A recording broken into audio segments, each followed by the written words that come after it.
ભણશે બાપ, પૃથ્વી ભણશે પધારો, આકાશ ભણશે બાપ, તારો તુકારો માં મને ક્યાંય નહીં જાય કાકા. તુકા માના સંસ્કાર બ્રાહ્મણના હતા અને શિવાજીને મોટો કર્યો માએ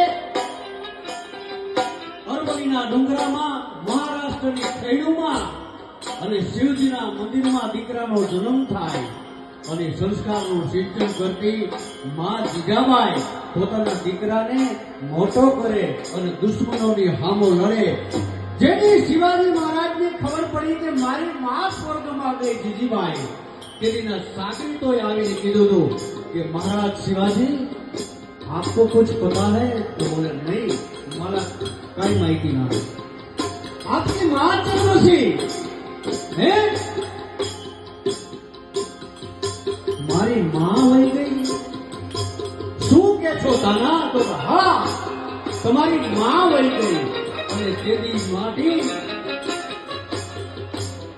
11 કિલ્લાની સરવાઈઓ લઈ અને અરવલ્લીના ડુંગરામાં માથા પછાડવા માંડ્યો હતો.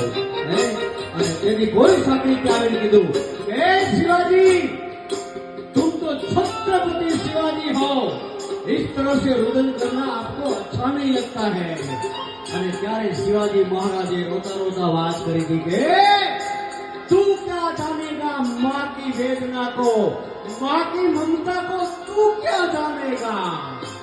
अरे पृथ्वी भणसे पधारो, आकाश भणसे बाप, પણ તારો તુમારો માં મને ક્યાંય નહીં મળે કાગડા.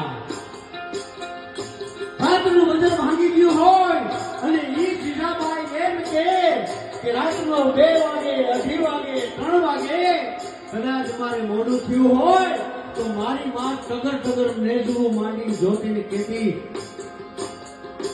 મારા શિવાલા, મારા શિવાલા, મારો શિવો આવ્યો, મારો શિવાજી આવ્યો. અરે દુનિયા કદાચ મને છત્રપતિ શિવાજી કહેશે, કદાચ મને કોઈ શિવાજી રાવ કહેશે, પણ મારો શિવો આવ્યો, આ કહેવાવાળું પાત્ર હવે મને નહીં મળે. અને આ જ સંસ્કાર છે મારા તમારા મર્દોના. એટલે જ કીધું છે